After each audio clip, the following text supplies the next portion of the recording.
ඔබ හිතන්නේ ඔබ මේ ලෝකයට ආවේ ශුක්‍රාණු කෝටි ගණනක් පරද්දලා වේගයෙන්ම දුවලාපු නිසා කියලාද? නැහැ. ඇත්තටම ඔබ මෙතන ඉන්නේ ඩිම්බේ විසින් කරපු ලෝකයේ බුද්ධිමත්ම තේරීම නිසායි. මිලියන ගණනක් ශුක්‍රාණු ඩිම්බේ වට කරගෙන ඩිම්බේ තද ආරක්ෂක වැටවල් කඩන්න උත්සාහ කරනවා.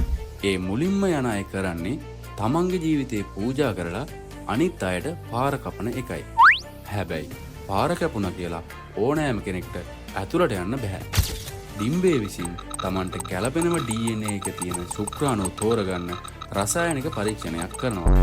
මේ රසායනික පරීක්ෂණයේදී එතන ඉන්න එක ශුක්‍රාණුවක්වත් ඩිම්බේට ගැළපෙන්නේ නැත්නම් ඩිම්බේ ඒ කිසිම කෙනෙක්ව ඇතුළට ගන්නේ නැහැ.